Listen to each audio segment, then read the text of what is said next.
Assalamu alaikum students. Welcome back at online learning system of Smart English Language and Computer Academy Capromees. So today we have our second last tense to discuss in present tense. मैंने कहा था कि हम जो important tenses हैं हर tense में discuss करेंगे, present में, past में और future में. तो present tense में हमने 3 tenses discuss कर लिए हैं and we have to discuss 2 more tenses. तो we have today the second last tense, that is present perfect tense. अच्छा, प्रेजेंट परफेक्ट टेंस स्टार्ट करने से पहले अगर हम इसके नाम को देखें तो that is present perfect tense. मैंने कहा कि most of the time it happens कि टेंसेस में कोई ना कोई एक्शन होती है, मतलब कोई एक्शन कंटिन्यू होती है, जैसे हमने प्रेजेंट कंटिन्यूअस टेंस में पढ़ा. कोई एक्शन परमानेंट होती है या कोई यूनिवर्सल ट्रुथ होता है, ऐसी एक्शन होती है, मतलब एक्शन जरूर होती है. तो प्रेजेंट परफेक्ट टेंस में भी एक एक्शन होती है, जो हम सेंटेंस लिखते हैं उसमें एक्शन जाहिर होती है. तो what is that action? According to name present perfect tense, perfect मतलब मुकम्मिल या कामिल. तो ऐसी एक्शन जो कंप्लीट हुई हो, जो कंप्लीट की गई हो, मतलब जो पूरी तरह मुकम्मिल हो गई हो. तो what we have in the definition of tense, we have present perfect tense that shows an action that was started in past. Present perfect tense talks about an action, it shows an action that was started in past and ended recently. मतलब ऐसा action जो हमने माजी में शुरू किया हो. अच्छा, हम टाइम मेंशन करते नहीं करते वो अलग बात है, लेकिन अंदाजा ये हो कि हमने वो काम माजी में थोड़ी देर पहले शुरू किया था. एंड एंडेड रिसेंटली, हमने अभी अभी वो काम खत्म किया हो. अच्छा, अभी अभी का मतलब कि कितनी देर पहले. There must be an effect of action on object, मतलब हमने इतना जल्दी, इतना नजदीक में वो काम खत्म किया हो कि ऑब्जेक्ट पर उसका असर होना चाहिए. एक्शन जो हम वर्ब शो करें उसका ऑब्जेक्ट पर असर होना चाहिए. We have 3 examples here and it will be clear by these examples. We have the first one, she has washed dishes. अच्छा, जब हम प्रेजेंट परफेक्ट में बता रहे हैं तो मतलब कि जो वॉशिंग, डिशेस वॉश हुई हैं तो डिशेस पर थोड़ा बहुत असर होगा. क्या असर हो सकता है? When we say she has washed dishes, it means dishes are clean. जब हम प्रेजेंट परफेक्ट में बताएंगे परफेक्ट टेंस में तो हमें यह अंदाजा लगाना होगा कि इसका मतलब ये है कि जो हमने काम किया है उस काम का असर अभी तक ऑब्जेक्ट पर है. शी हैज वॉश्ड डिशेस, उसने बर्तन धोए हैं, मतलब बर्तन अभी तक क्लीन है. We have second example, that is you have played cricket. अच्छा, जब हम क्रिकेट खेलते हैं और जब नजदीक में ही थोड़ी देर पहले हमने क्रिकेट खत्म की हो तो हमें थकावट जरूर होनी चाहिए. या तो हमारे हाथ में बैट और बॉल होनी चाहिए, मतलब पता चले कि हमने ये काम अभी अभी खत्म किया है. तो इफ वी से यू हैव प्लेड क्रिकेट, तुमने अभी क्रिकेट खेली है, तो यू मस्ट बी टायर्ड. और इससे अंदर ये लगा सकते हैं कि जिसने क्रिकेट खेली है वो अभी थका हुआ है, कि उस एक्शन का ऑब्जेक्ट पर असर है. We have third sentence, I have written on board. अगर मैं क्लास में पढ़ाते हुए कहूं कि I have written on board, मैंने अभी बोर्ड पे लिखा है, इसका मतलब है कि मार्कर मेरे हाथ में है या अभी तक बोर्ड पर कुछ ना कुछ लिखा हुआ है.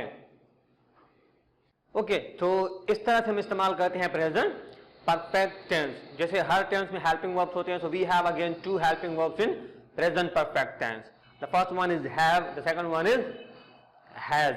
We use has with he, she, it and singular noun, and we use have with I, we, you, they and plural noun. अच्छा, एक बात यहां पर आपको बताता चलूं कि जब भी हमें प्रेजेंट परफेक्ट टेंस का सेंटेंस बनाना हो तो हम मेन वर्ब का थर्ड फॉर्म यूज करते हैं. हमने पास्ट फॉर्म में पढ़ा था कि we have 4 form of verb, first form, second form, third form and fourth form. तो जब भी हम प्रेजेंट परफेक्ट बनाएं सेंटेंस, प्रेजेंट परफेक्ट का वो पॉजिटिव हो चाहे नेगेटिव हो चाहे इंटरोगेटिव हो, we have to use the third form of main verb. Okay, now we have these 3 examples. इससे स्ट्रक्चर और फॉर्मेशन का आपको पता चल जाएगा. We have sentence and its formation. We have the first sentence, I have played cricket. This is the positive sentence. I subject, then have helping verb, played main verb, the third form, and cricket is an object. Then we have the second sentence, I have not played cricket.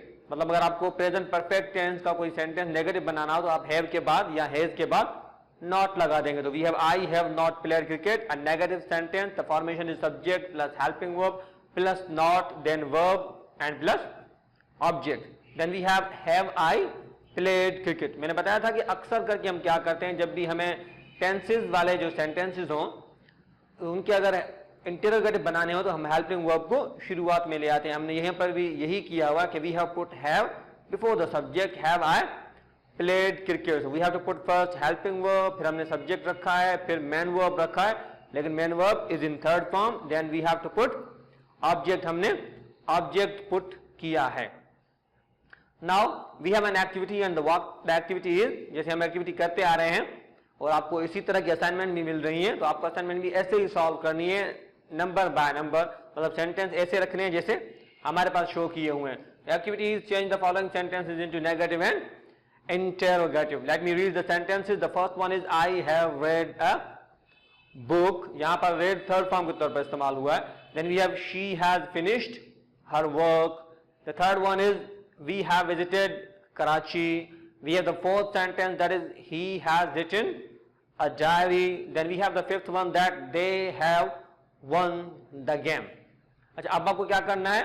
You will have few seconds. आपको सिर्फ ये अंदाजा लगाना है कि इनके negative और interrogative कैसे बन सकते हैं. अगर आपके पास कॉपी है तो आप जल्दी जल्दी से इनके नेगेटिव इंटरोगेटिव लिख लें और मैं आपके साथ ये एक्सरसाइज हल भी करने वाला हूं. You have few seconds now.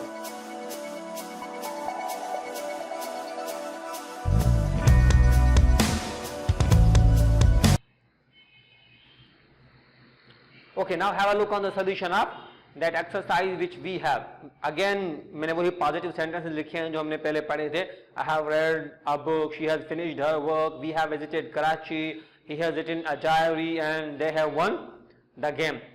मैं पहले बता चुका हूँ कि जब हमें नेगेटिव सेंटेंस बनाना हो तो हम have और has के बाद सिर्फ not लगाते हैं, और अगर इंटरोगेटिव बनाना हो तो हम have और has को शुरुआत में ले आएंगे. तो अब इन सब का नेगेटिव क्या होगा? Suppose I have not read a book, she has not finished her work, he has not written a diary, we have not visited Karachi and they have not won the game. अब आपको क्या करना है कि सिर्फ helping verb जो है या है जो जुमले की शुरुआत में लेकर आए. That will be an interrogative sentence. We have interrogative sentence. Suppose have I read a book, has she finished her homework, have we visited Karachi, then we have has he written a diary, then the final one is have they won the game. Present perfect tense में अगर positive बनाना हो negative या interrogative sentence तो main verb same ही रहेगा, उसकी कोई भी कंडीशन चेंज नहीं होगी, सिर्फ हेल्पिंग वर्ब वगैरह चेंज होंगे. Hope you have got all the points. Keep watching our videos. If you have any question we will be there for your answers. Thank you very much.